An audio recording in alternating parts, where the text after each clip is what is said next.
So, we think the best place to begin in talking about Ridley Scott's The Counsellor is talking about why it has such a low rating to begin with. An abysmally low rating. And a 5.3 as of today on IMDb. And I know we don't take IMDb ratings, we always take it with a pinch of salt because it's only just the populace decision. Yeah. And it doesn't equate to the quality of a film, whether it's high or low. So I've never been bothered about IMDb ratings for certain films, but with The Counsellor, with a 5.3, I've always thought it was an extremely unfair rating for a film that I don't believe, because that's parallel with the really awful horrors that get made. That's kind of like a standard rating for them. But even some like the really bad ones, like say some of the Elm Street sequels, have higher ratings than The Counsellor. Even like some of the Hellraiser films, which I've always been puzzled by that. Yeah, and it's pretty down.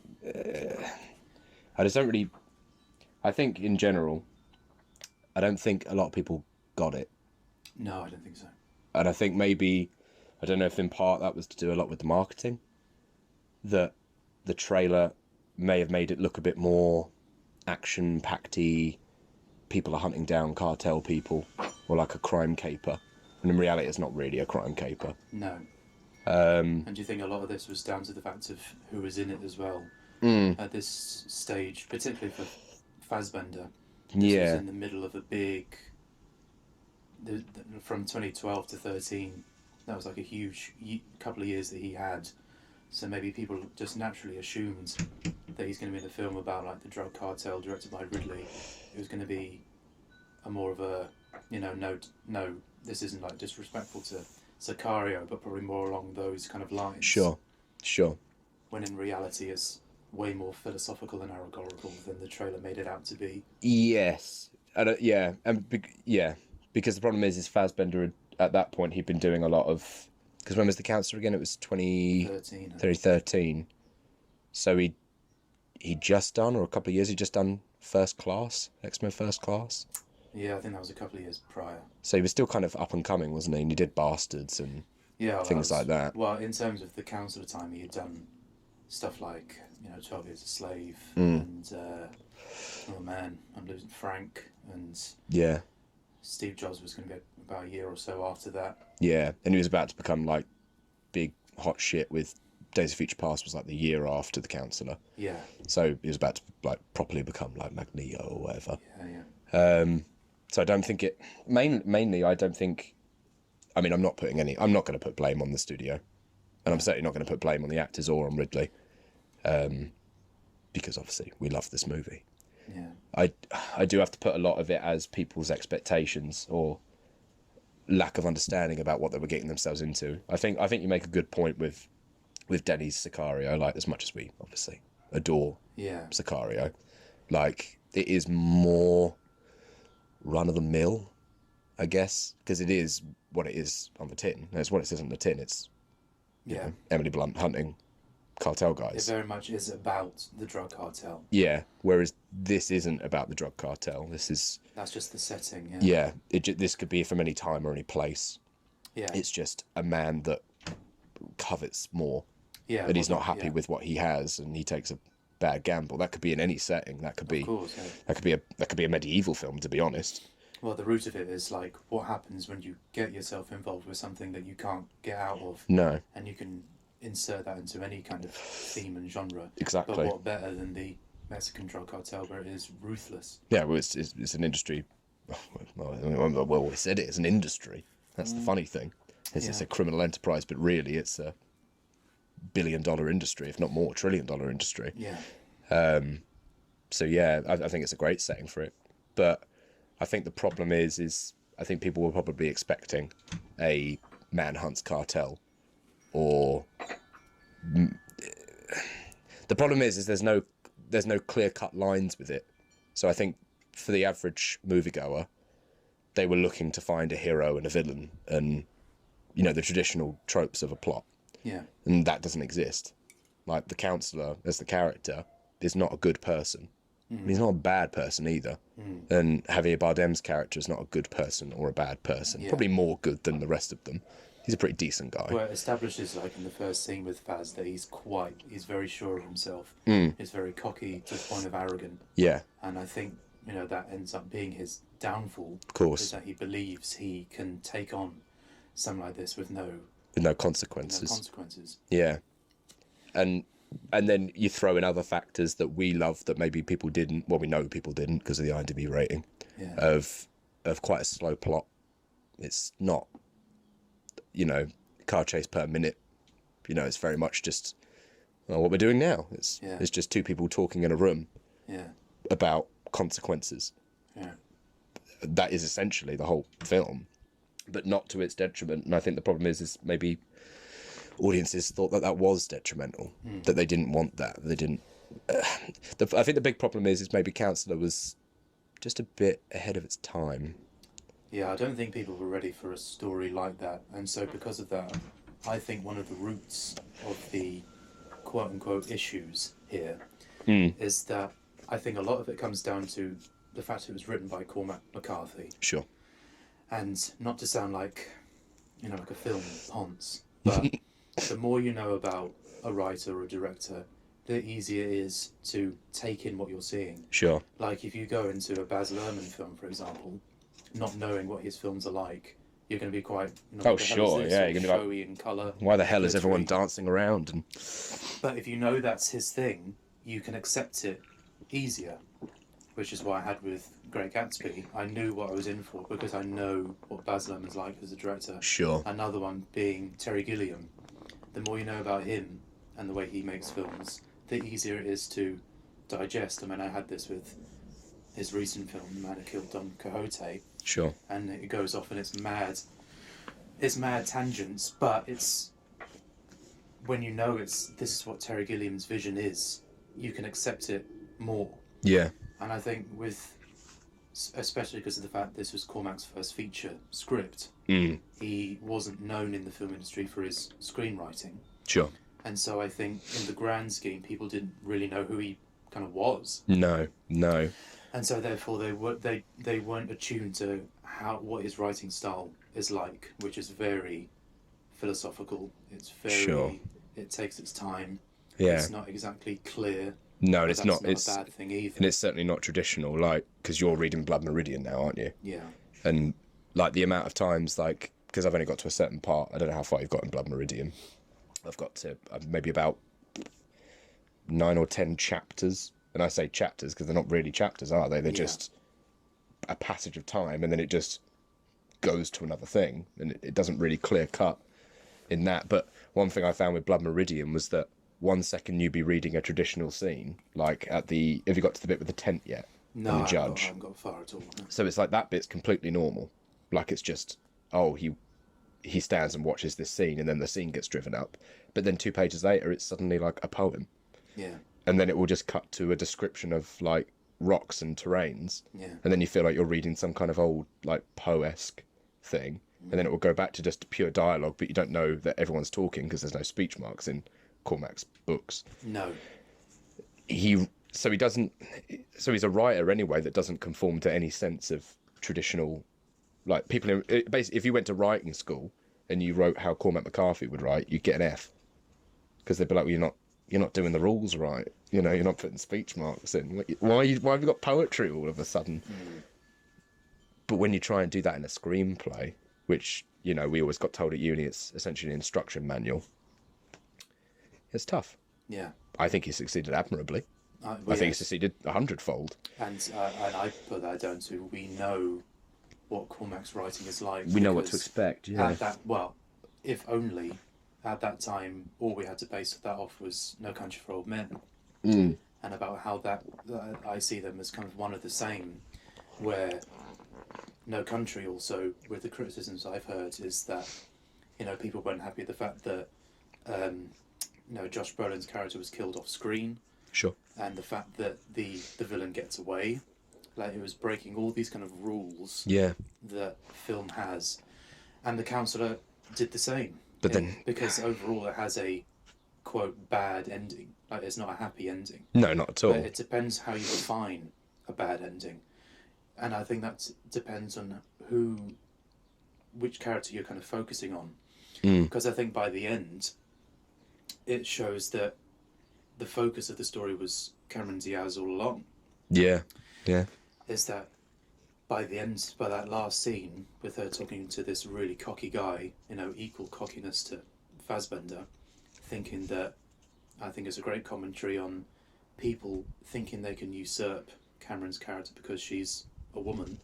yep, When in reality, they're literally in the lion's den with her. yes, And yeah. if you make a mistake, then you will. Then you're done. Then you pay the price for it quite severely.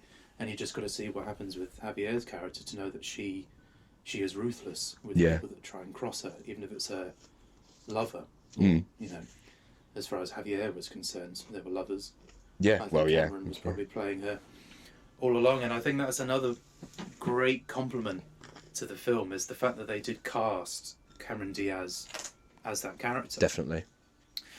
Because you just got to look back on her credits, and she's never really played a character like this. Never before, no, and not really since either. This is like a little jewel among a pretty mediocre filmography, like a life of rom-coms and more rom-coms. Actually, there's not really much. People knew what they were going to get with Cameron Diaz in the film. Yeah, and I think that worked to the film's favour. Yeah, definitely. Saw her cast and everything. Oh, okay. When in reality, she had everything in control.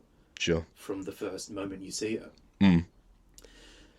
Like she knows the game. She knows how it's all going to turn out, and she'll take no prisoners because this is a, industry, as we're saying. Yeah. Where there are no prisoners. It's like a very much a do or die scenario, which is why Fassbender's so out of his element completely. Of course, yeah, because he lives as the counsellor. His entire job is working within the confines of laws and rules and ways of doing things. Like getting that. He represents that young Mexican guy, doesn't he? Yeah.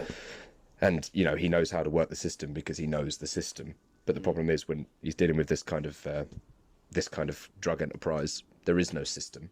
There are no rules. Yeah. It's just whoever has the bigger bite, is the victor. And he lives by like a code of like conduct and rules, very much by the book. But he can't do that in this kind of world. And that's not to say that Cameron Diaz doesn't go by the book. She just goes from a completely different book. Yeah. Because the drug cartel is another kettle of fish entirely. Mm-hmm. And this is where the cracks start to form with Faz's character as he gets deeper and deeper into the drug cartel business and realises it's nothing like what he's been trained to deal with. No. By the suits and ties.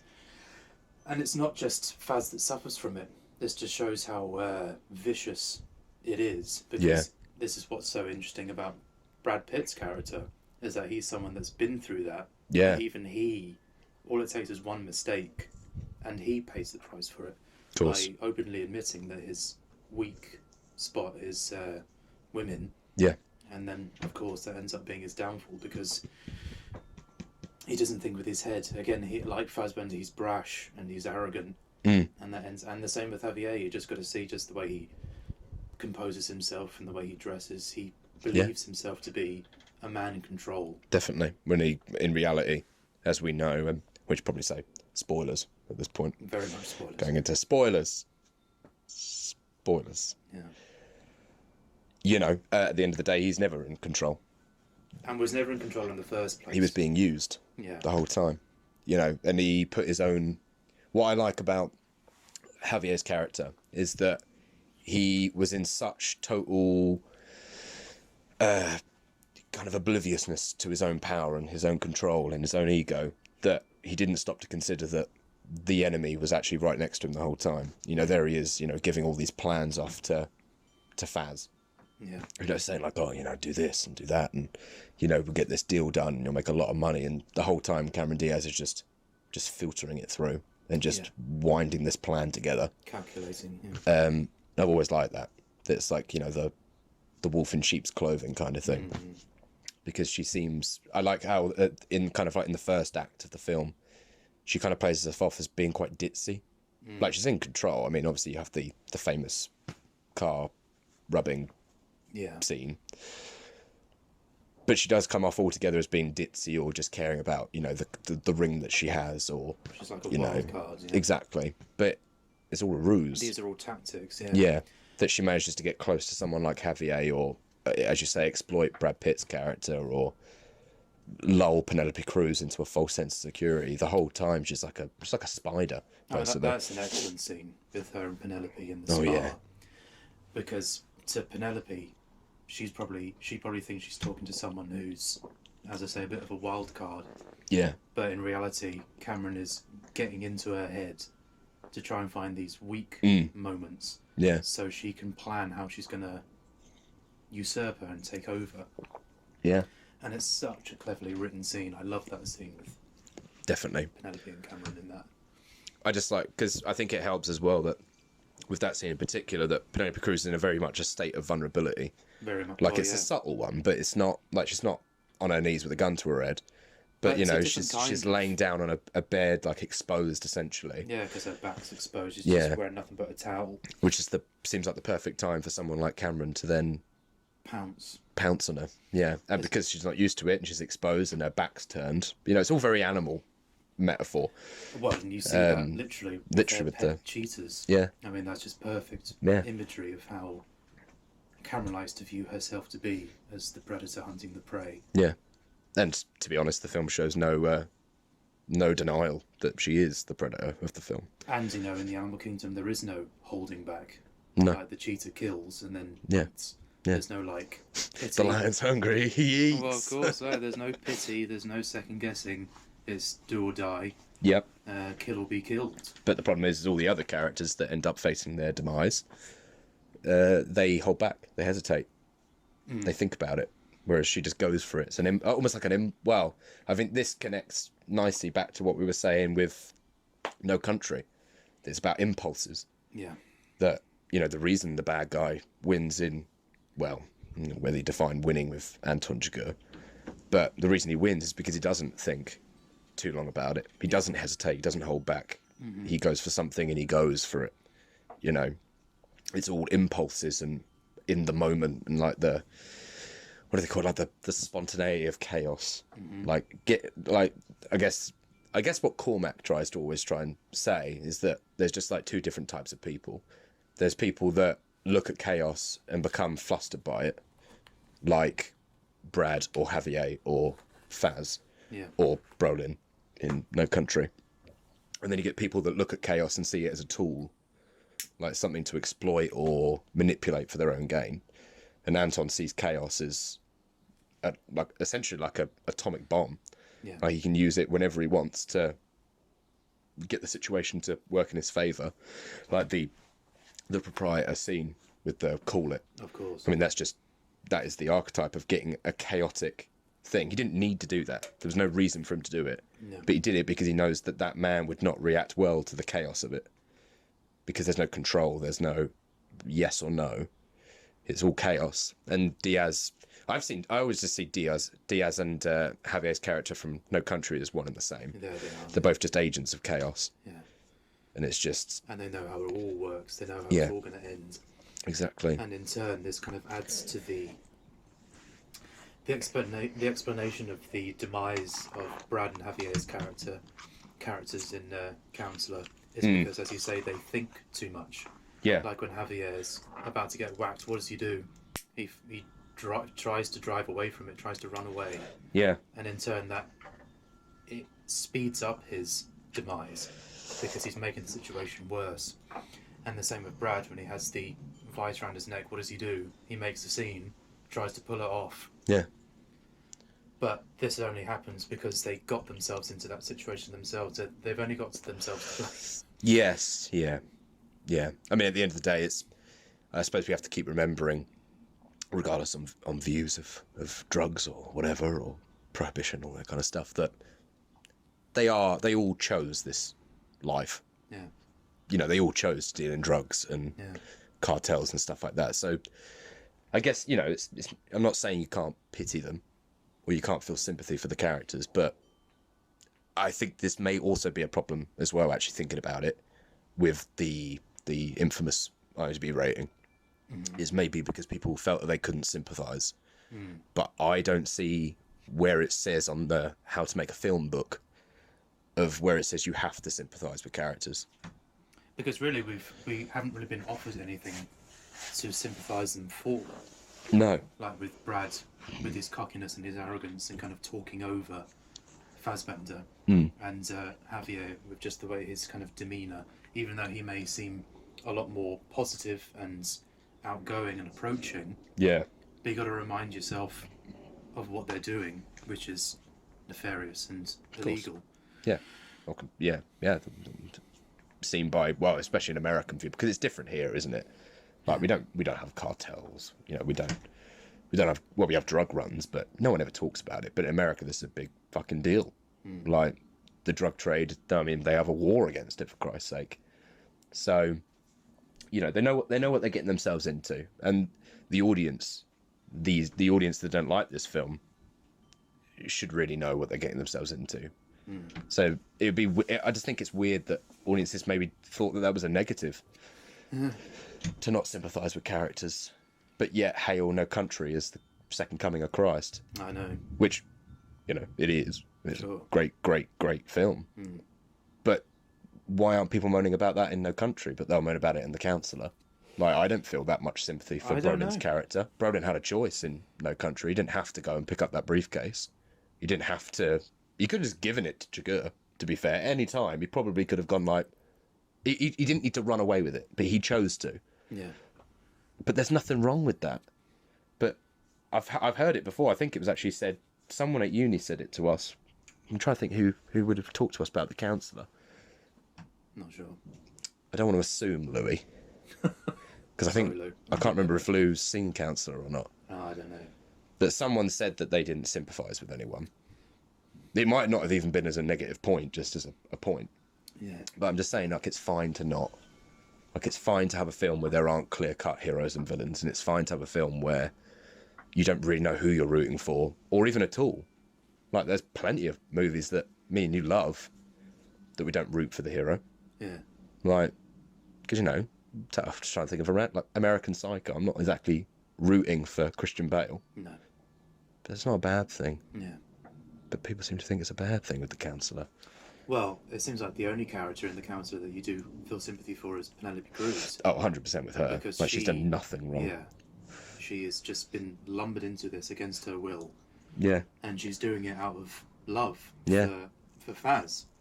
And so I think it's just what makes the film even greater is the fact that the most vicious death of all is Penelope's.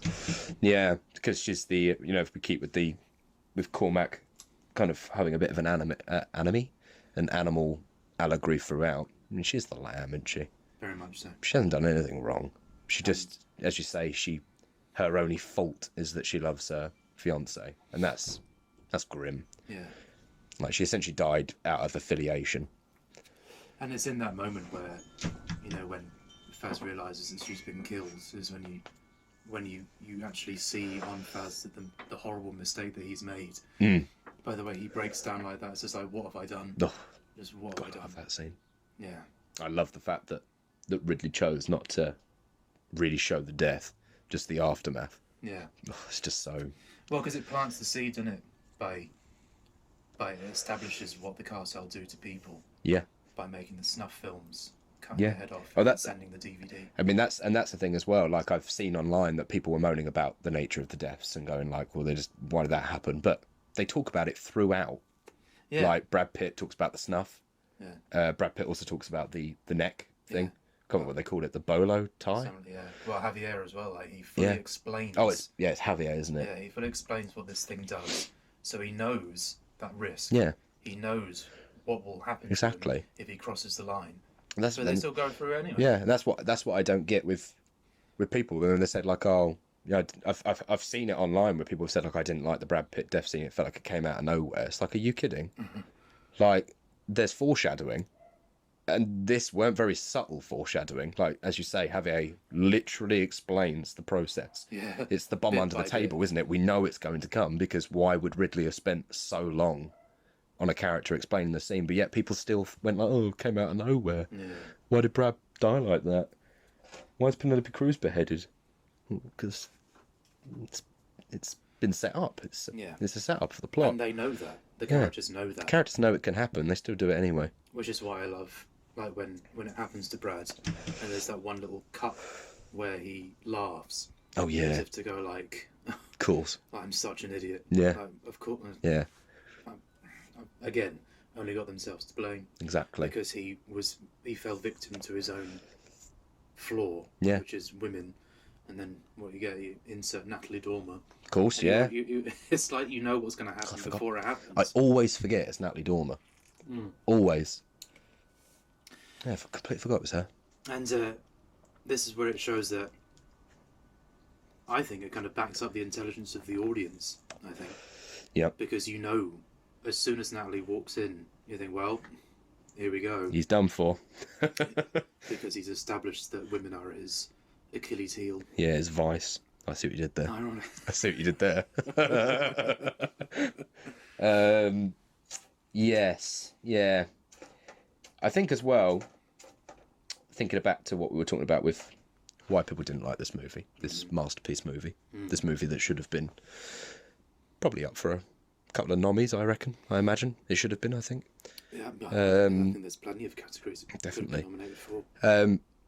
I think as well, it comes down to actually a strength, but maybe it's seen as a weakness, I don't know. But you said about Baz Luhrmann, how you know what you're doing. You know what you're getting when you watch a Baz Luhrmann movie. You know what you're getting when you watch a Tarantino movie or a PTA film or what we talked about Wes earlier. You know exactly what you're getting with a Wes film. Wes Anderson, yeah. But with Ridley Scott, it's a bit of a mixed bag, isn't he? Extremely. Especially when you look back at his career and look at things like G.I. Jane to Legends to Kingdom of Heaven to Alien.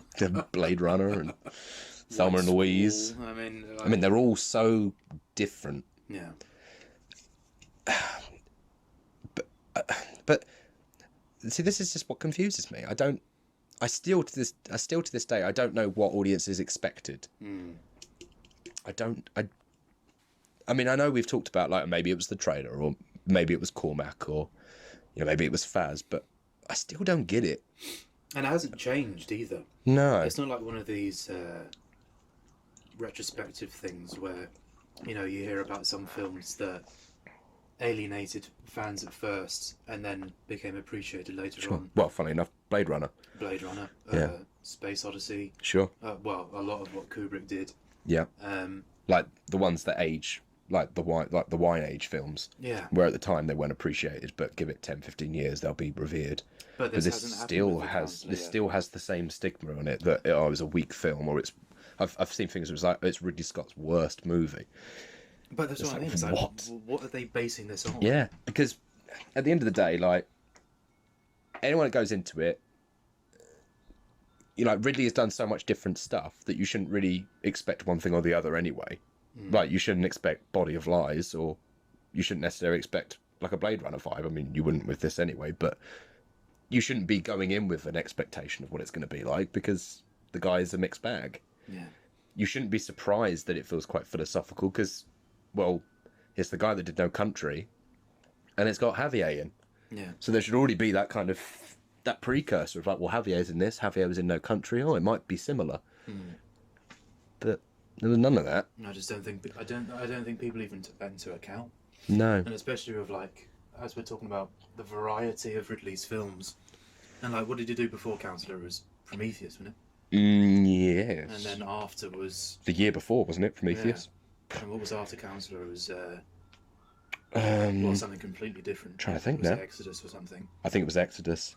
And like, it's all there. Like, nothing's changed. No. So, and it's not like Ridley's an underground director of it. No, he's not like on the niche end of like art house movies. He's Ridley Scott. So that can't be. So because of that, I think that can't be the reason why it alienated people. Because it's like, oh, what?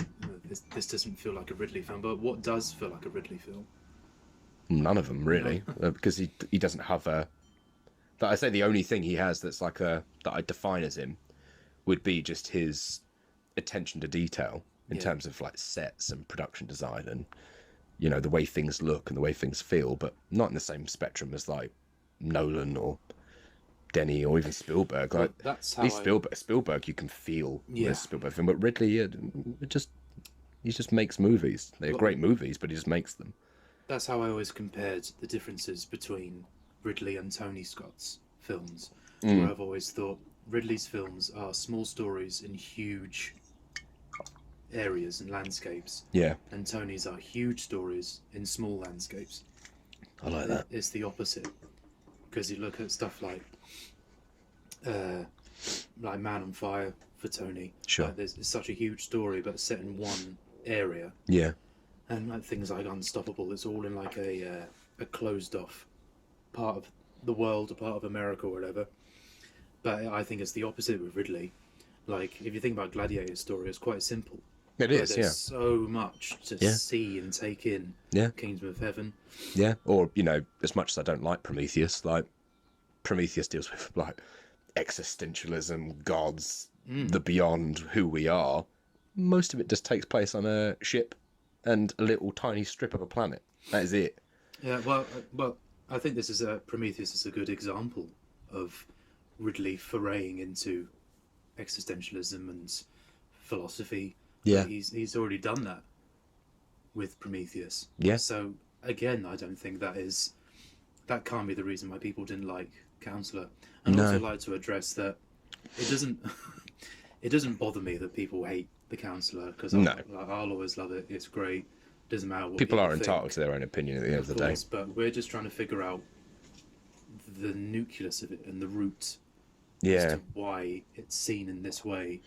Because I think out of all films that I think are great but have low ratings, like stuff like Spring Breakers, sure. most of Harmony's films, I can understand. There's a justification to that, because I can see why people would hate Spring Breakers, for example.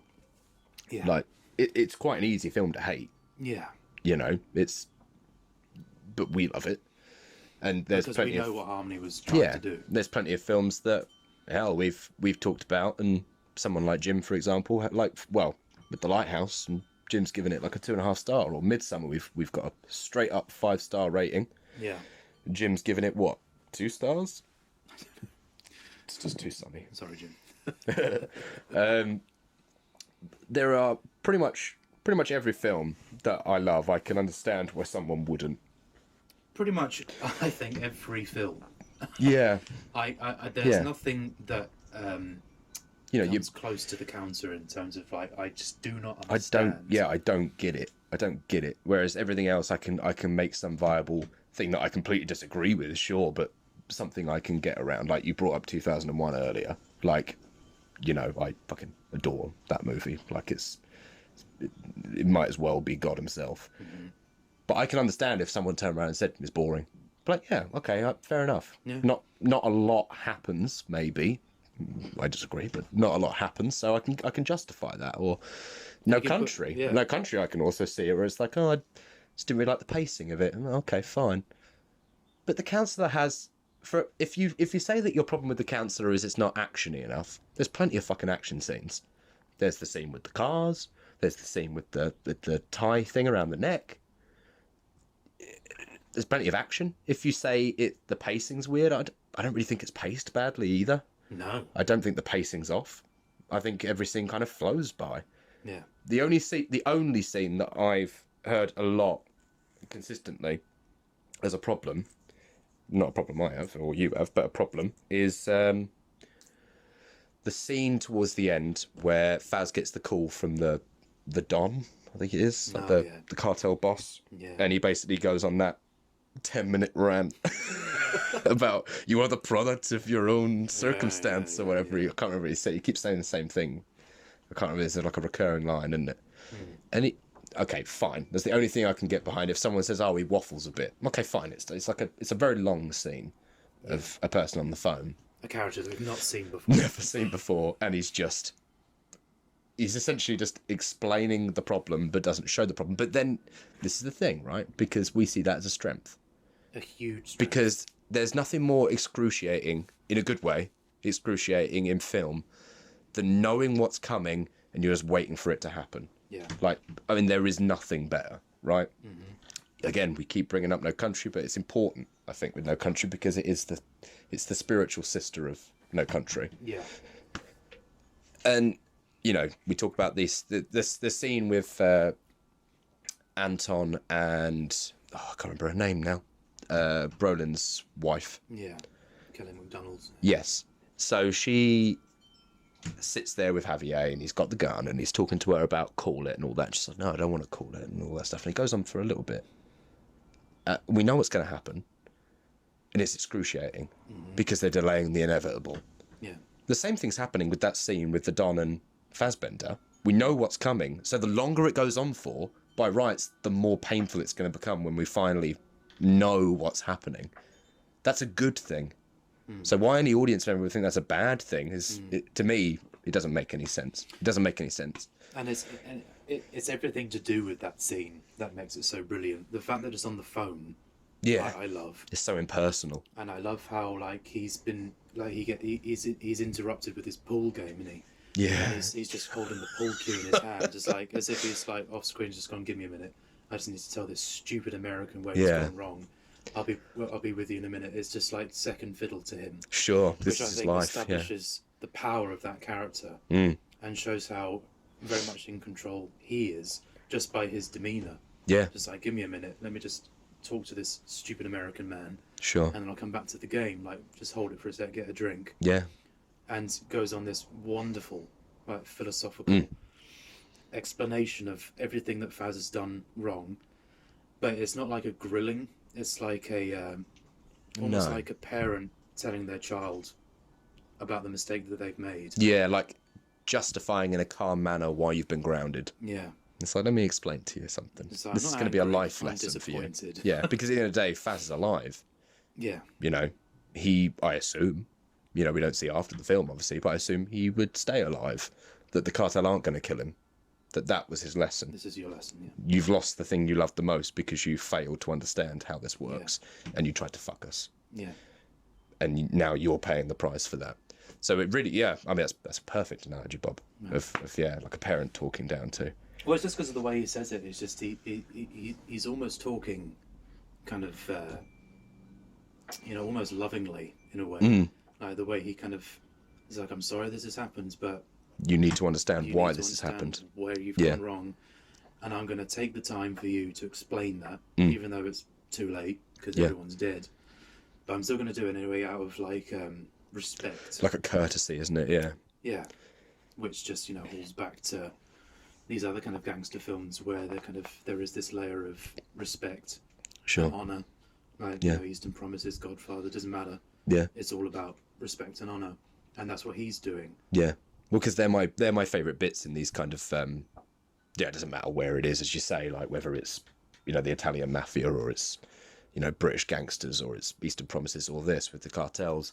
I've always had a thing about powerful individuals in these criminal syndicates explaining things so calmly, and I just really love it in film. Like, well, with the Irishman recently, that line we always quote is like, I think you're demonstrating a failure to show appreciation. Yeah, It's just such a fucking wonderful way of saying, like, now you've crossed the line. yeah. But it's so much more And nice there's no turning back either. it's so much more nice and nuanced than just going like, you're fucked up. Yeah. Because this is screenwriting. Like, it's meant to be. You're meant to challenge yourself and be a bit more creative with it. Yeah. So don't moan about the Don scene. Because I think the Don scene is one of, if not the best scene in the film. I love that scene so much. Just everything, just the way it's photographed and the way it's performed. Sure. With the music just gradually swelling throughout the scene, because the more the Don's saying, the more Faz is realizing the mistakes that he's made. That's my favourite bit of score in that scene as well. That horrible kind of weird, I don't know what instrument it is, going like kind of thing just in the background. And Great score overall. Just all Faz can do is just listen and just take it in. And slowly come to terms with what he knows has happened but hasn't quite accepted it. As you say, I think the Don's doing him a bit of a favour. I think so, He's giving him the chance to really think about what's happened so that he doesn't... The shock's still going to be pretty fucking bad, but there's a justification to what happened. And it just reminds me of a line that Heath's Joker said in the Dark Knight, where he says, I'm paraphrasing, where he says, that's the thing about chaos, it's fair. Yeah. And it's so true. Like, that's essentially what the Don's because it is. It explaining was in the- fair. I mean, maybe not fair to Penelope Cruz. But he's not talking about Penelope. That's the interesting thing. Yeah, yeah. Because, yeah, it's hard to say it without sounding like we're justifying the Don beheading his fiancée. But it's not that at all, because obviously we don't condone anything in that movie. Anything anyone does Yes, we'll make that clear. is immoral. I don't support in any way the cartel of the America. No, But I think it's just important to have that scene in. The film would not be as good without it. The film would actually really not be that good without it. You need that scene to essentially justify the entire plot and what happened. You need that scene because you have to have someone that's slightly disconnected from the situation to just sit there and go, look, here's the problems. You've done this. This person's done this. You've made the mistake of, crossing into waters that you don't know.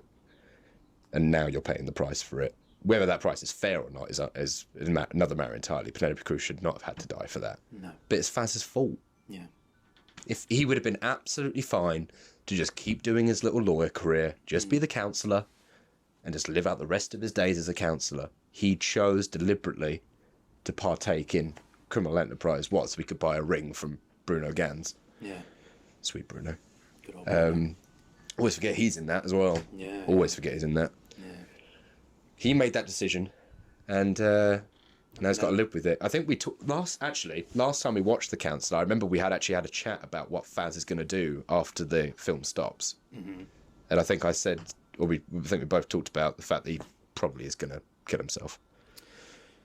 It definitely makes that assumption that that's probably what he's going to do, because the last shot you see of him is on his knees crying in the middle of nowhere. I don't know where he is. Yeah. Where is he in Belize? Because that's where he wants to meet Penelope. Yeah, well, because I remember Boise, not Belize. Boise. Yeah. Yeah, because I remember he goes to, is it, I can never remember how to pronounce the first bit, but Juarez. It's like Ciudad? It's where they go in Sicario as well, don't they? Because there's that scene where he's in the bar. Yeah. And he's like, oh, I've never been so scared. That place looks so scary. Yeah, I think he does move from there again, doesn't he? Yeah, because he arranges it with her. So he's just stuck on his own. Well, that's another. I'll just quickly mention that the little crappy bar hotel Faz is in when he makes the call. Yeah. Like, even that as an image of this dilapidated bar with no one in it. No. It's almost like it's comparable to, like, he's in limbo or something. Sure. Or he's in, like, St. Peter's waiting room or whatever. Yeah. Like, this is his last port before he dies. Because that's important to say that as well, because remember, this is Cormac McCarthy we're talking about. Yeah. This isn't just some run-of-the-mill, any dude who wants to make a cartel screenwriter. This is the guy who talks about heaven and hell and existential crises in every one of his works. You know, whether it be The Road or No Country or The Counsellor or Blood Meridian. I'm sure even all the Pretty Horses. I think from what I know about it, also deals with, like, your sense of self and things like that. He deals with the themes of heaven and hell and what's in between quite a lot. That's essentially the plot of The Road, isn't it? Yeah. You know, we don't know where we are, so we're pretty much in a limbo. So that's a good point. Yeah. It does feel quite hellish, but not pure, but full-blown hell. Yeah, it is. Like a purgatory almost. And another thing I like about the Don's speech, because of its length, it sort of brings to mind, like, how many times has he probably done this before? Because of the length. Yeah. And I think because of how long he speaks, it can make you think maybe this is probably the first time he's done it. He's making this call, hence why he's going into so much detail. Yeah, I was going to say that for me, it feels like it's the first time. Maybe because at the end of the day, like, to the Don, this guy's a nobody. He's just a dude who, like, fucked up a little drug deal. Yeah. I mean, it was quite a big drug deal, but not break the bank drug deal. This is just another little operation of this massive, gargantuan business that this Don rules. But I don't know, because I was thinking about what you said earlier, just about the idea of him, playing this pool game. It's like, no, do you know what? I'm going to take 5 minutes out. just to talk to this guy like it's something he's never really done before, but it's something he wants to do in his old age.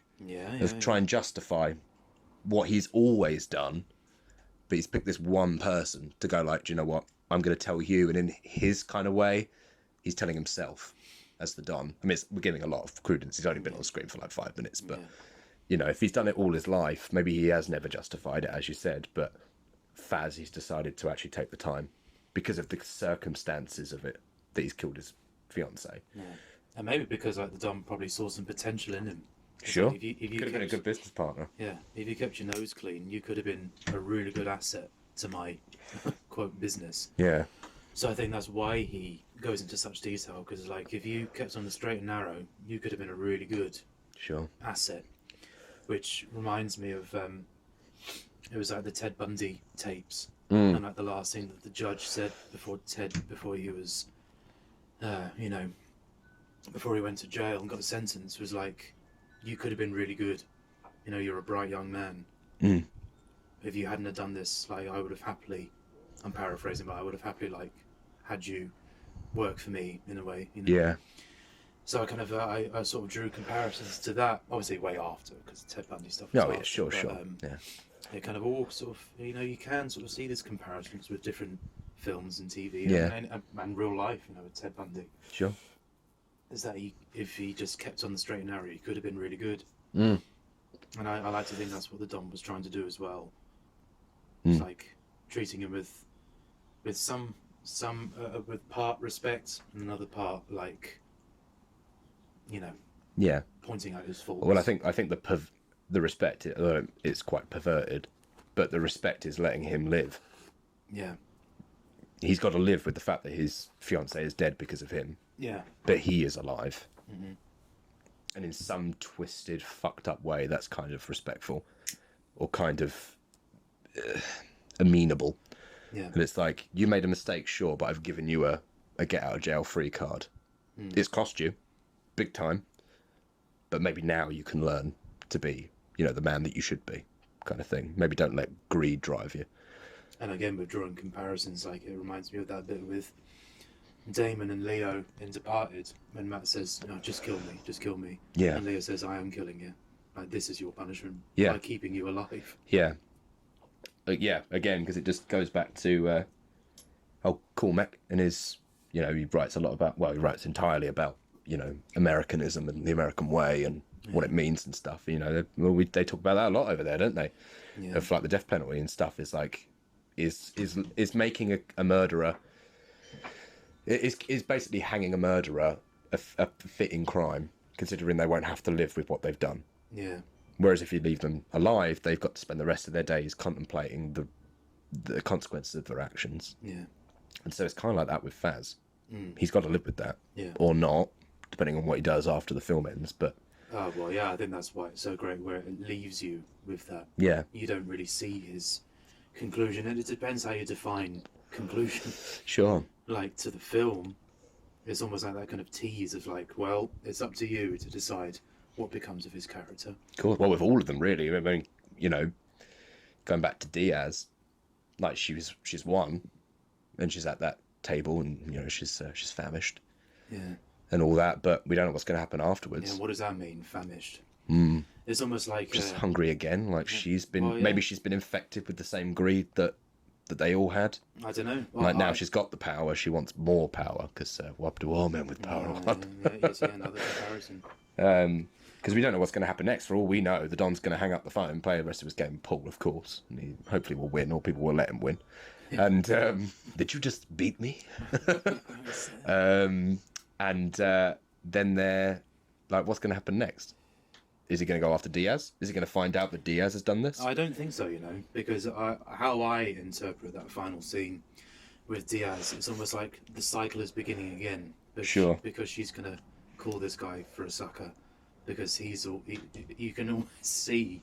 Oh yeah, 'cause she's with some dude, isn't she? Yeah, she's having a meeting. Yeah. And he's very kind of like thinks he's getting through to her by trying to get on her level by talking about how the cheaters make her feel. Yeah. And he thinks he's one up on her.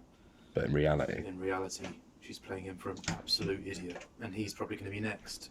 Yeah. And the cycle begins all over again.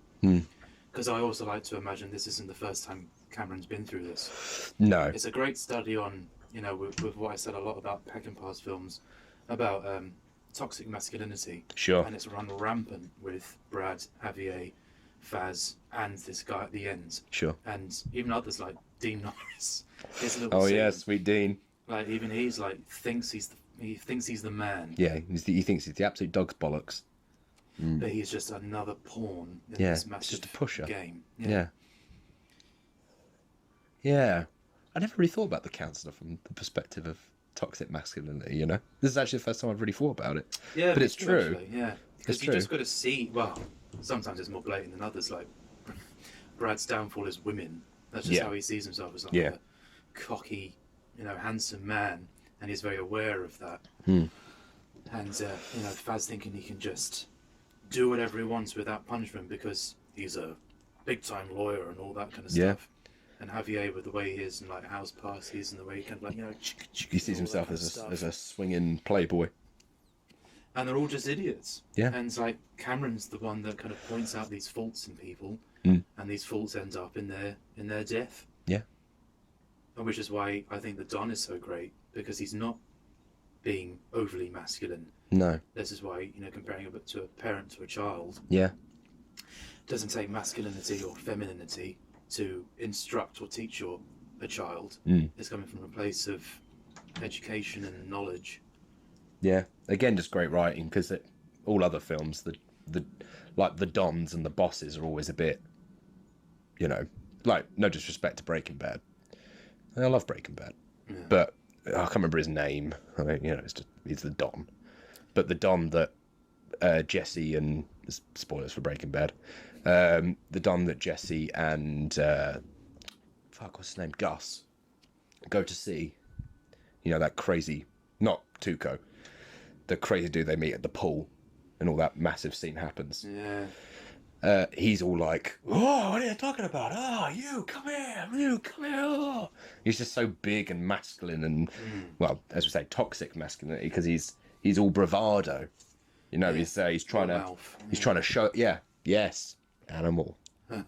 He's trying to show himself as this alpha male among his other cartel friends and all that kind of stuff. What I love about the Don is that he, as you say, he's the only person that doesn't really do that. He doesn't exude that. Like, he's beyond it. Maybe in his youth he might have been that, but he's beyond that now. Yeah, because he's not yelling at Faz. Yeah. He's not grilling him. No. And there's something way more scary about that. Yeah. Go back to the, you demonstrate a failure to show your appreciation. That kind of stuff is way more intimidating to me than just some dude yelling. Or, trashing a room, or snapping a pool cue over a head, or whatever. Well, there's something that Christopher Lee said one time, where he said, what's scarier than a guy maniacally laughing is a guy just staring and smiling. Yeah, exactly. Yeah, it tells you way more about a character in just that than just yelling and stuff, because that's a facade, isn't it? But with the Don, there is no facade. We talked a lot about this Don, haven't we? Yeah, he's quite a minor character, character, but as you say, he's technically one of the most important ones. Because I think he is the example of, quote, getting it right in this industry, in this business. He did drugs right. He's the example of he's doing what he does and coming out as a victor. Sure. Whereas all these other Americans kind of keep making the mistakes.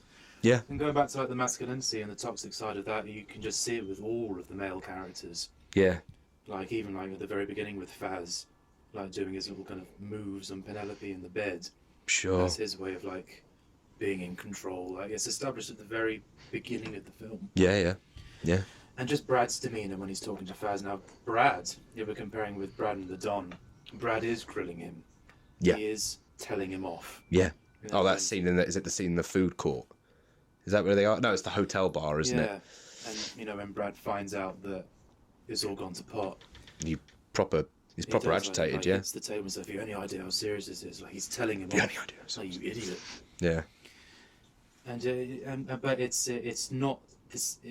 It's different for each of the individual characters with the masculinity, because you got Javier being the showiness, sure. Brad with the cockiness, Dean with the kind of stupidity, and the guy at the end with that kind of blind arrogance that he thinks, yeah, I can get into this. Sounds like a laugh. Yeah. And what I've got to go through, I've got to go through this woman. Oh, what does Yeah. she know? Little does he know. Little does he know. Yeah. Javier, as you say, Javier as well, with, shows quite a lot of toxic masculinity with, like, quite crudely just telling Faz, like, a very intimate, private, sexual story. Like, you didn't need to tell Faz that at all about old vagina windscreen.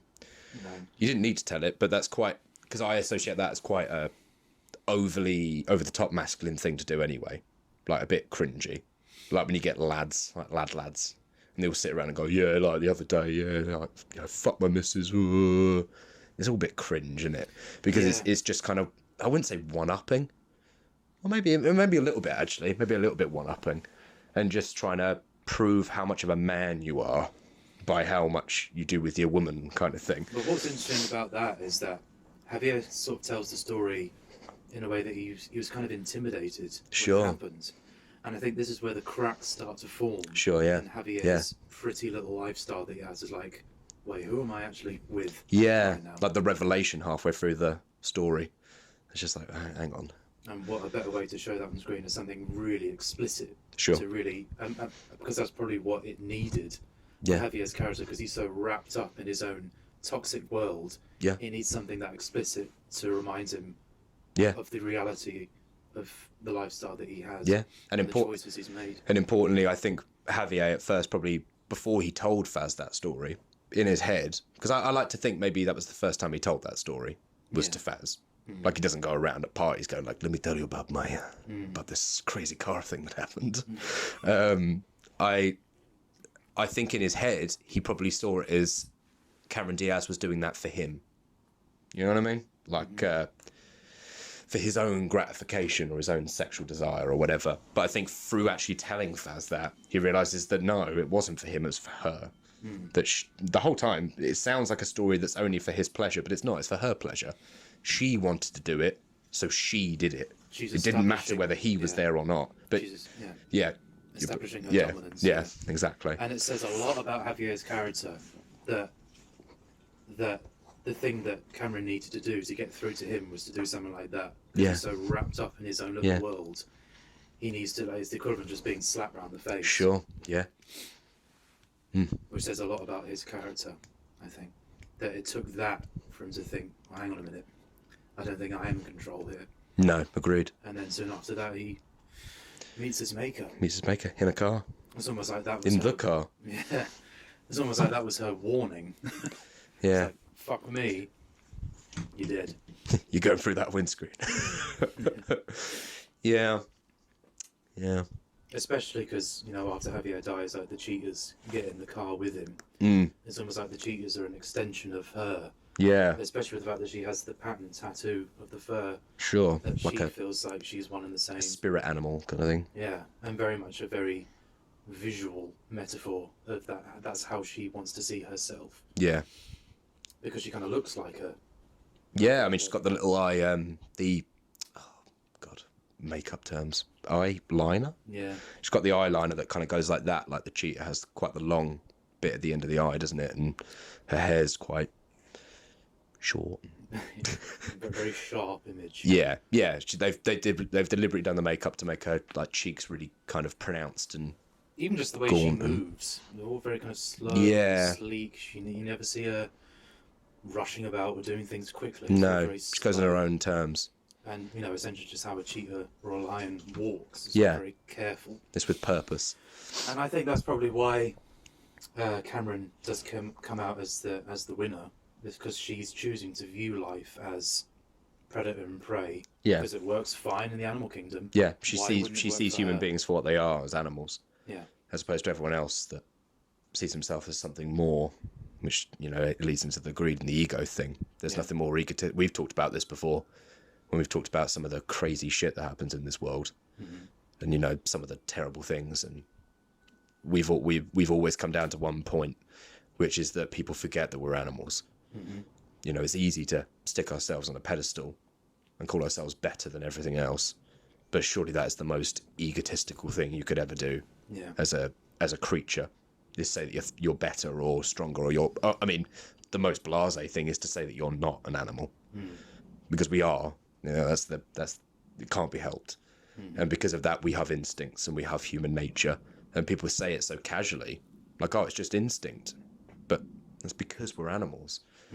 So Diaz, as you say, Diaz is the only one that kind of chooses to define herself by that law set. Yeah. And that's how you win. Yeah. I mean, and unfortunately, that's the sad reality with the real world. The people that tend to succeed and become the big baddies of the world, they probably see themselves more as that, as animals. That everyone that is weaker is prey, and everyone that's stronger than them are predators to best. And you can see that in some compositions of some shots. Like there's a particular shot where the camera's on the phone, and she's shot in like the distance, and there's things in the foregrounds, blurred in the foregrounds. Yeah. And it's almost like it's kind of invoking, like a leopard in the tall grass. Sure. Like scanning the environment for prey.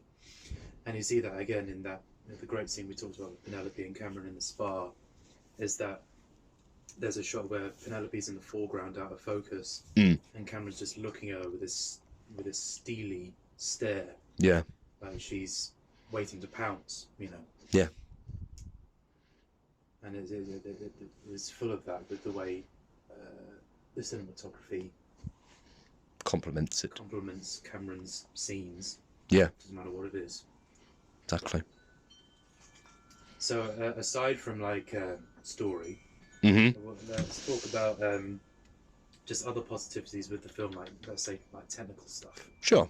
Technical stuff. So, well, since we talked about cinematography, we'll kind of go from there. Yeah. Well, I love the cinematography in The Counselor. Yeah, that was fantastic stuff. I mean, great uses of close-ups and wides, particularly with the infamous scene with the wire across the road. That scene is just a masterclass in technical achievement. It's just textbook. Like from cinematography with no dialogue. Yeah, from that for me, that whole scene just epitomizes how to do things right. Like that's how you film a scene. You know, you use your wides perfectly. Only cut to a close up when it's important, like the old David Fincher rule. And the only time they cut to close ups is springing that wire, testing that horrible wire. I never thought I'd be scared of a wire in my life until I watched that film. And because of that, establishes the extreme like viciousness of what that could do. Sure. To a person. Yeah, just the way it, because it bleeds into the sound design of it as well. That kind of like thing is like, that's gnarly. Great lighting in that scene. And sort of the blaséness of it as well. Like the guy did that as if like he'd probably done 10 other that month. Yeah, like he's the wire guy. Like there isn't like any air of like, okay, what do I do? Okay, I'm gonna have to put that there. Yeah, this isn't a new technique. Yeah, he's done it as if he's done 1,000,000 times before. What a savage way to do something as well. Yeah. And I love that kind of that one little moment of, I want to say, it's not the right word I want to use, but almost supernaturalness. Like when the guy does get beheaded, and his mother wakes up in the jail cell. Oh, I mean, it's pretty weird. Yeah, no, I don't think you're wrong by saying it's kind of a something beyond vibe. And just, touching into that kind of what do they call it? That feminine intuition. Sure. Like a mother knows when something's wrong. Yeah. And I love that little moment just because it's so quick. Just bolt upright in her bed in her cell. And what makes it tragic is there's nothing that she can do. No, she's stuck there. Love that little moment. Oh, I forget about that a little bit. Yeah. Yeah, she does, doesn't she? She wakes up straight away afterwards. Yeah, she knows something's gone wrong. So that whole structure of that scene is immaculately done. Oh, yeah. And that is just indicative of the cinematography throughout, because it's not flashy. No. It's not flashy cinematography, but then I don't really associate Ridley Scott as having overly flashy cinematography. Not really. It doesn't really come to mind. He's a kind of lockdown and shoot kind of guy. Like, there's great shots in his films, there's no doubt about it. Like, we talked about Blade Runner earlier. There's plenty of great shots in Blade Runner. He knows where to put a camera there. Yeah, exactly. But he doesn't do it out of flashy showmanship. No. He's just showing what's happening. His DP is just choosing the right things to look at and the right things to show. Yeah, I just associate that as Ridley anyway. Yeah. Ridley's the workman of the industry. Salt of the earth kind of directors. Like. Yeah. Like filmmaking is just close-ups and wides, Yep. B2B, Yep. done. Yeah. But that doesn't mean you can't be really stylish and beautiful with it. Oh, of course, no. I guess I've always kind of seen Ridley. Yeah, he's like an architect that also decides to build the house as well. And you know, as you say, like you can build a house and it can be a pretty crappy house, but he chooses to make that house look lovely. Of course, yeah. But at the end of the day, he's built it, and you know he's designed it, and he's thought about where the piping's going to go and whether. I always use I don't know why I always use a house metaphor with film. Well, we know that for a fact because he does his own concept design. Sure. So he really does. He does the blueprint. of the Yeah, he's an architect slash homemaker. And it's fantastic because there's not many directors that are like that, because there's lots of directors that are about the flashy artist, Sure. which is great. That's fine. Of course, yeah. There's a time and a place. Lynch and Careen and Von Trier, and that was very much artistic films. Yeah. Well, they don't build a house. They just ask why the house exists. Why is the house? Why is house? Yeah. Even down to his really simple ones. If we're talking about cinematography in Ridley's films, Sure. sometimes the really simple ones, it just serves the story and that's it. That's fine. Yeah. Even stuff like, you know, A Good Year. Yeah. It's like, there's nothing really to compliment about the cinematography, but that's all right. Yeah. I mean, because we had this chat, didn't we, once in at uni? I think we were in one of the.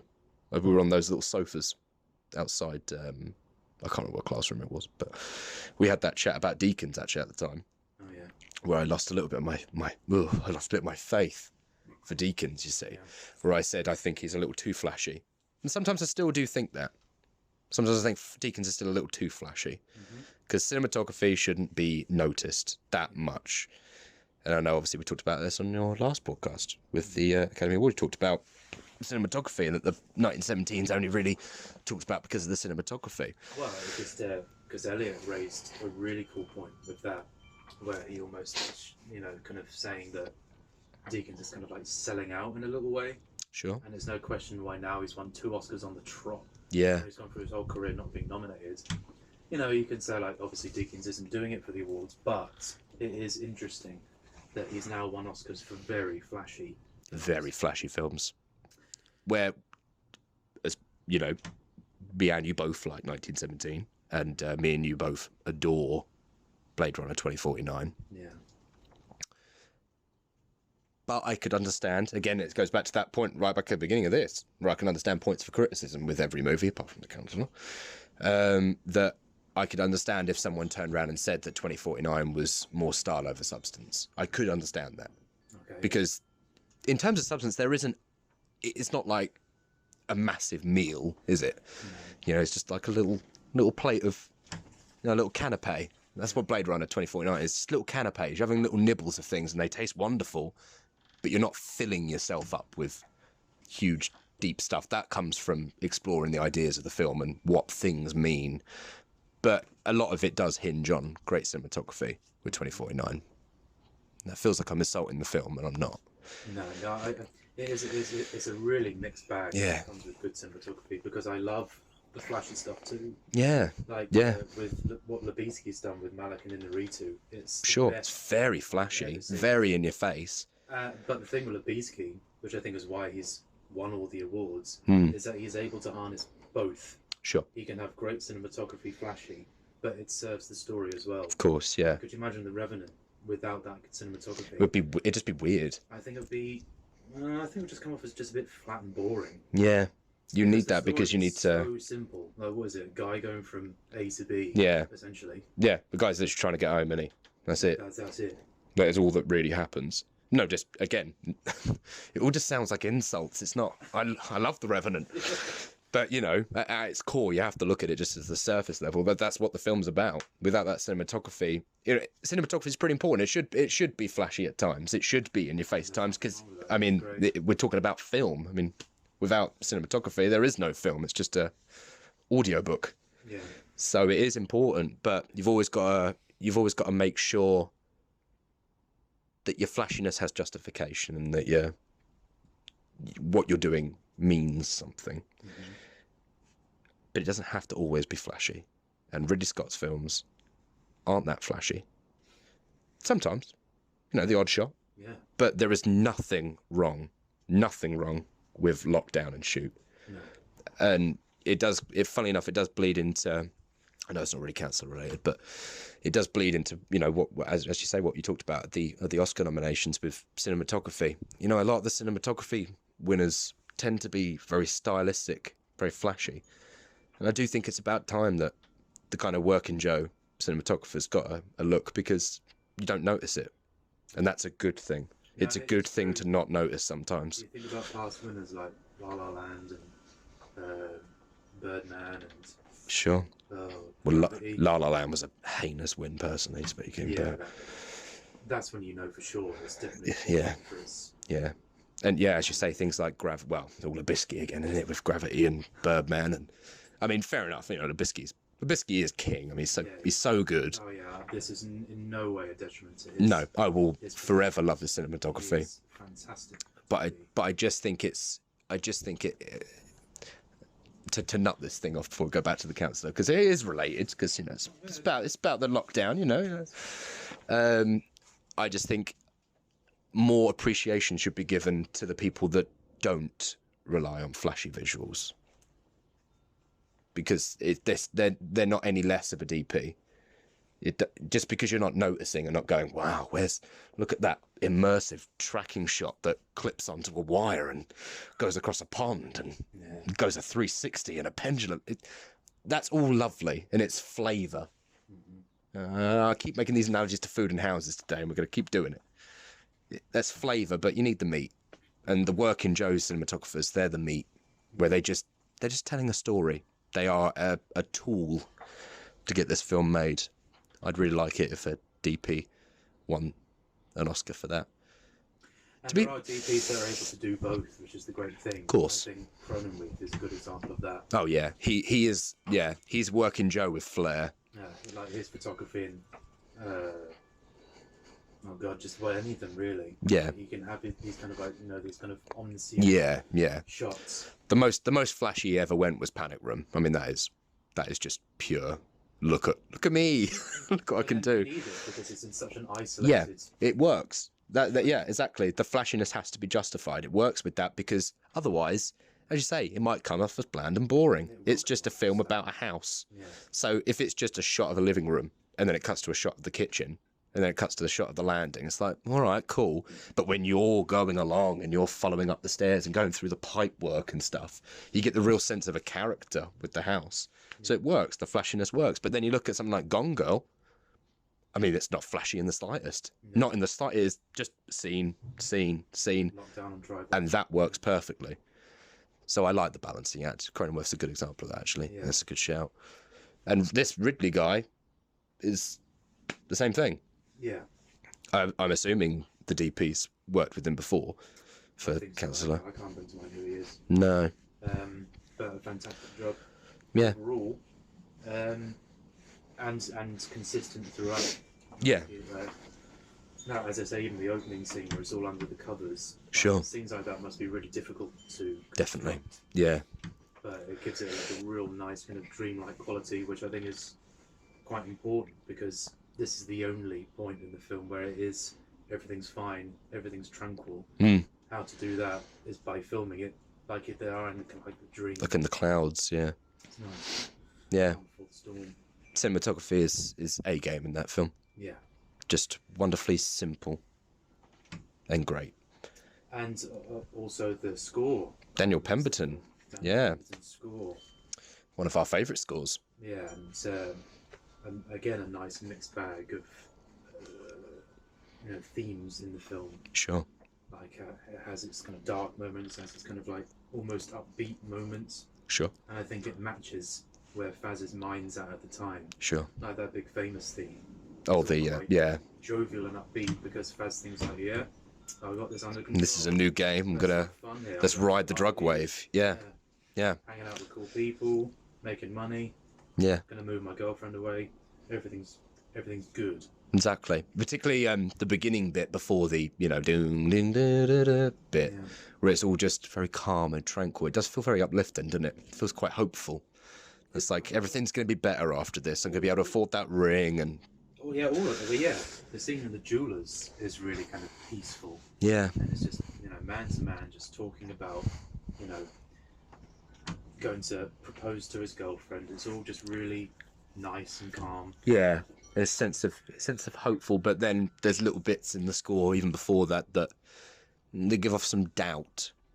And I've always liked that, how like the score can tell you something that the film isn't telling you. You know what I mean? Yeah.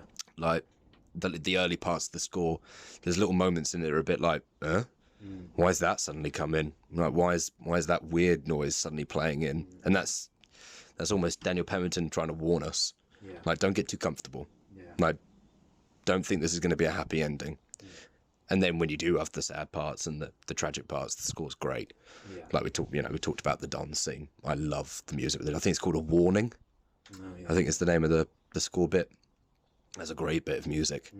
I think Daniel Pemberton's is really good, to be honest. He's quite an underrated composer. Yeah, in terms of like famous composers go. Yeah, you don't really see him around too much. I'm sure he works a lot, but Yeah. he's not someone again, it all sounds like we're insulting these people. When I hear him in other films, I don't go, oh, that's Daniel Pemberton. No. He hasn't got that John Williams-y thing, but then, you know, if you can guess a score based on the composer straight away, then you're one of the gods at that point. There's like Giacchino or... Yeah, there's only really a few Yeah. who can lay claim to that. Yeah, probably, Thomas Newman, Alexander Desplat, people like that. Johann, God rest... Yeah, Hans, yeah. Johann, God rest him. Yeah. Since, you know, it was all very kind of electronic, wasn't it? So you guessed it, Trent Vinacus. I mean, that could hear that a mile off. Except when you didn't, because I said to you, didn't I, that I didn't realise Bird Box was Trent Vinacus. But then it wasn't a very good film, and it didn't... It was the same with the Before the Flood documentary. Sure. Because did that either. But whatever, you know. It's Yeah, like, you know, you don't have to have like an instant recognisable voice, because again, it's... I mean, I don't mean silent, like, you know, it's composing, so it shouldn't be silent, but it is a silent partner in the thing. Cinematography doesn't have to be noticed, and score doesn't have to be like, oh, that's Giacchino. Yeah. Do you know what I mean? Because that would pull you out of it for a second. And the whole point of the composer is to immerse you. So if you're not being immersed and you're going, is that John Williams? Well, to be honest, this is what gets me with some of Hans's score. Yeah. Like sometimes when it's so obviously him, Yeah. I do kind of detract from what I'm seeing. Sure. Like stuff like Man of Steel or Yeah. even like great stuff like Interstellar. Like when you so know it's him, Sure. it feels like it doesn't really feel part of the score anymore. And it's like a separate body. Like it's like they've stuck an album that Hans has made and put it on the... I mean, great scores. Of course, yes. Not insulting Hans Zimmer now. I had the same with although not for the good reason. I had the same with Danny Elfman for Justice League, which we'll get to on another podcast. I had the same with Danny Elfman in Justice League, where I couldn't concentrate at times because one, the film was shite, and two, because I kept just thinking to myself, oh, this is Danny Elfman, but he's done better. So I found myself listening to the score. That's pretty bad. You shouldn't be doing that. Well, I had that with the 50 Shades films. Oh. Them, I think. God, I yeah. was expecting a certain kind of sound to come in. Yeah. Yeah, I was just waiting for like, la la la la la la. Oh, Danny, what did you do? Yes, Daniel Pemberton did a very good score, I think. I think it really suited it. I particularly the stuff, as you say, with the jovial stuff. I think the film would be a little less sweet without that counselor theme. You need it. And I think it also serves, and maybe it was a conscious decision from old Ridders, to set it apart from No Country. Where obviously No Country was... The score was very quiet. Yeah. Was there like 2 bits of score in the film or something? Yeah, there's only certain moments when you do hear the score quite prevalently, and but you have to really look out for it. Sure, it's like proper mixed down to the bottom, isn't it? It's like a kind of thing. And then the end song, which well, is a very clever piece of score because it's just little tapping wood. Yeah. But then that suits that. It suits No Country for that. I couldn't imagine No Country with a score. No. I couldn't imagine it with Daniel Pemberton's score. No. But The Counselor wouldn't suit no score. Yeah.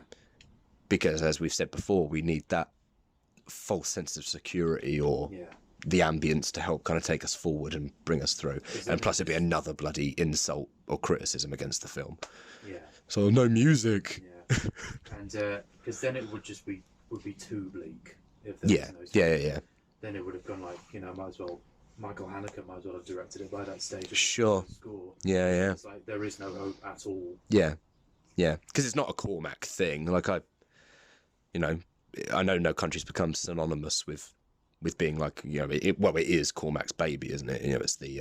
It's the magnum opus kind of thing. But not every Cormac thing needs to be all no music. I mean, The Road has great music from Nick Cave and Warren Ellis. Oh, yeah. Yeah, so it's good score, and I think it serves to set itself apart from No Country, because you can make comparisons, and we know you can, and we have. But I think it was important for Ridley to make his own statement and not live on the coattails of No Country. Yeah, because I'm pretty sure that would have been quite prevalent in his mind. Sure. Purely just because the fact that it was Cormac writing it. Yeah. So Yeah. because It's probably on of the that- it's probably on the forefront of Cormac's mind as well. Like, I've got to write something that's as good as how Joel and Ethan adapted. Good luck, brother. But no, I think he did a fine job. Yeah. So I don't really see it in terms of what's better than the other. I just think that they're both just as good as each other. Sure. But for just different reasons, really. I mean, yes. At the end of the day, I would probably put No Country over Counselor. Oh, sure. Like, even after all of this chat, if you said to me, do you want to watch No Country or Counselor? I'd probably be like, well, we talked a lot about Counselor. I'm in the mood to watch No Country. But yeah, as we said before, they're kind of like, they're spiritual siblings. Yes. They both exist to complement one another. And that was probably in Cormac's mind. Yeah. Was like, I'm doing the cartel again. But whereas in No Country, it was more drip fed in the background, I guess, the cartel stuff. Because it wasn't really about the cartel. No, at all. I mean, technically, nor was this, but, they play a lot more of a prevalent part. The cartel are at surface value, they're the enemy. They're the bad guys. So, whereas that's more just cat and dog, cat and mouse chase for 2 and a bit hours. So yeah, I think it was good for Ridley to find these ways of setting it apart. Obviously not using someone like Deakins, not relying on minimal score. There's a lot of score throughout Counselor, all the way through, pretty much. Yeah. Apart from when it isn't, and that's where it counts, like our lovely wire scene. Yeah. And that kind of bleeds into sound design. Sound design's great. Yeah. All of that stuff. All that stuff. I mean, I'm not, again, not an insult to sound designers, but it does the job perfectly, and I never once go like, huh? No. Where'd that noise come from? Editing. Editing. Yeah. The editing is good. Yeah. Very good. I mean, you said about the mum waking up. That's so well timed, and the placement of those shots in the wire scene. If that little sprig of the wire went on for too long, it'd be a bit boring, it'd be a bit weird. So, yeah, you get it. Yeah. And even with Javier reciting the experience with Cameron on the car, Sure. like it picks and chooses when it comes back to the flashback or whatever. Sure. It's not all throughout, and it's not little to the point where there's no point showing it in the first place. It's just Sure. It's the right balancing act. Yeah. Yeah. It shows you what you need to see to back up Javier's story.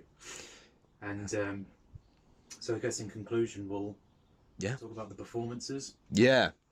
Just performances in general from these great actors, because they're all great actors. Let's start low and end on Diaz, I think, because she is the film. Yeah. It was nice to see Dean Norris play the opposite. Yeah. Yeah, even if it's brief, and even I forget his name. Oh God. The other Spanish, John Leguizamo. Yeah. It's just great seeing him in like smaller roles, because he's one of those actors where he's great all the time. Yeah. But when he just pops up in a minor role, he knows what needs to be done. Sure. He's a great actor, and it was because we love a little bit of Dean, and I just think it was pretty cool that because Breaking Bad ended that year in 2013, so that was the year of drugs, cartel year. Yeah. So it was really cool during the biggest hype of Breaking Bad to then see Dean Norris playing a drug pusher. Yeah. It was very strange, very strange. Yeah. But it's cool because at the time I only associated Dean Norris as being the Breaking Bad guy. I hadn't even realised at that point that he was the dude in Starship Troopers or anything like that. So it was nice to see a little spin on it, and he was fine. He's very good at playing those kind of arrogant beat cop / DEA agent. Little small Bruno Ganz performance. Bruno will always be great. Yeah.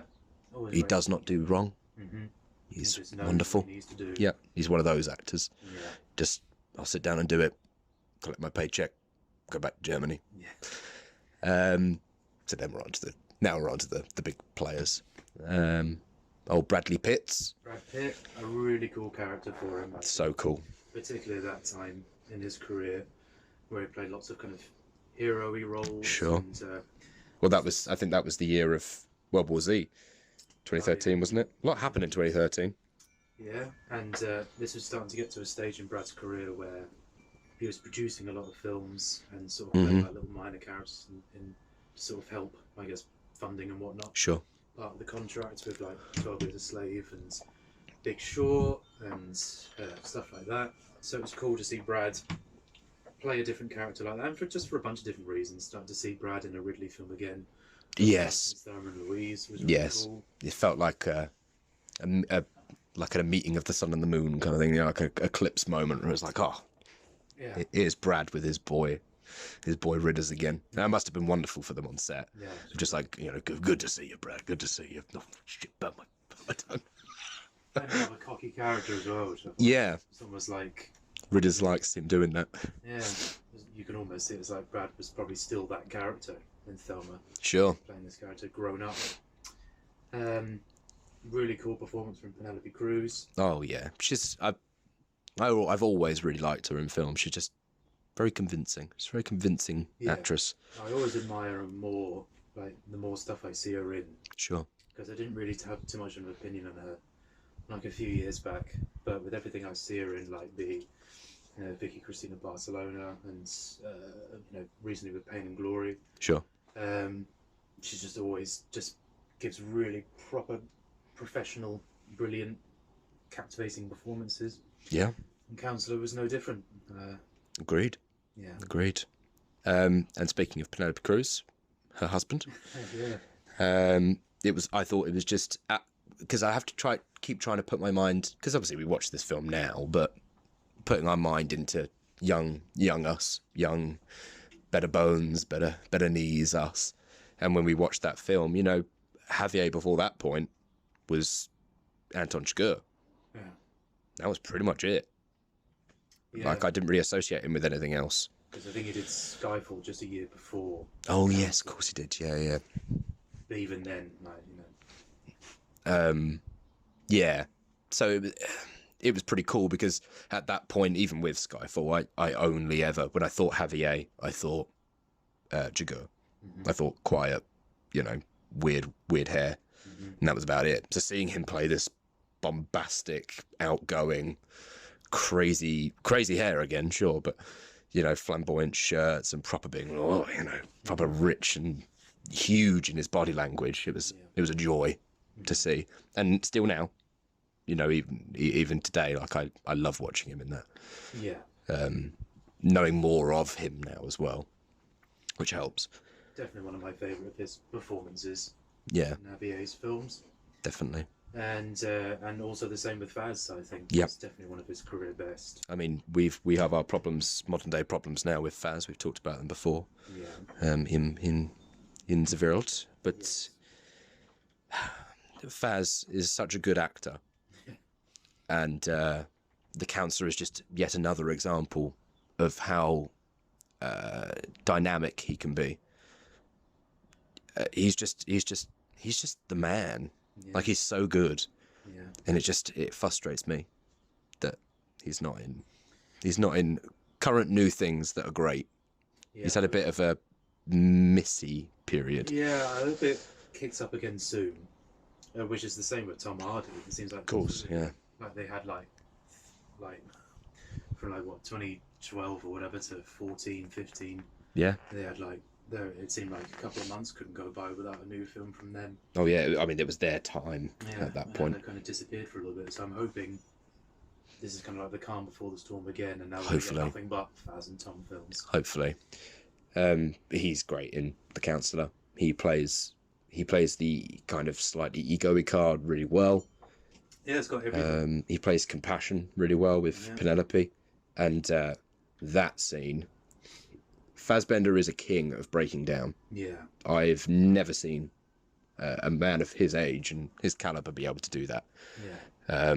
Whether it be the scene in Shame where he breaks down, which is still one of my favourite, possibly my favourite bit of performance from him is in Shame. Yeah. But this might be like a second or third in the ranking, apart from stuff like Hunger and everything. But, you know, his breakdown scene in that, you felt it. Like, that was legit.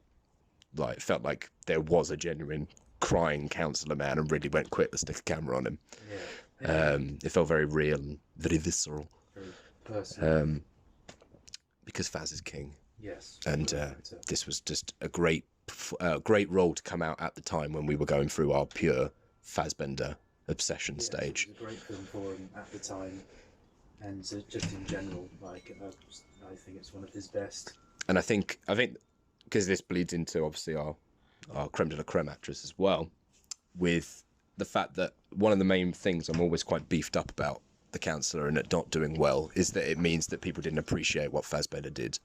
And that people don't talk about this as a performance. I mean, obviously, you did when you met Michael Fassbender. Yes, Rob met Michael Fassbender. But and complimented on The Counselor. On The Counselor, yeah. But I think that's one of its biggest tragedies of all of this, is that no one talks about Fassbender's performance in this film. No. They'll always lean to Hunger and Shame. Steve McQueen's films and the X-Men films. That'd be their story. Which, you know, fine. Yeah, sure. He's great. We love him. So he's great in the X-Men films, and he's great fantastic in Hunger, and he's amazing in Shame, and he's great in 12 Years a Slave. But, you know... But he's great in The Counselor. Yeah, but you can attribute that to lots of actors, I think, where a particular great performance they've given doesn't really get talked about much. No. You can slot that into all sorts of actors. Brad being another one, I think. Sure. But yeah, particularly for Fassbender, because you can really tell he gave it his all in this film. He gave a shit about the film. Yeah. And he got it. He understood it. Yeah. Well, yeah. Even if the people at home didn't. And that same tragedy does befall Cameron Diaz. That this is her career best. That she hasn't done a performance that good since, and she certainly didn't before. She's a fine actress.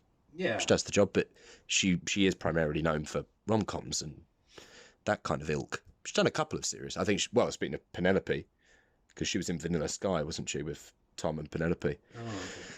Oh, okay. But apart from that, she hadn't really focused too much on serious movies, and this came along, and she it's like a new actress. Yeah, I kind of had a similar thing how I sometimes feel with whenever Adam Sandler does like serious dramas. Sure. I think like, wow, like, not saying that they're not talented, but a new talent just shines through when they do drama. Sure. And Cameron was just absolutely encapsulating in The Counselor. Oh yeah. And it was just, I think, really, I don't know. I just came out of, first time seeing The Counselor and thinking, shit, I just had no idea Cameron could sort of bring this level of.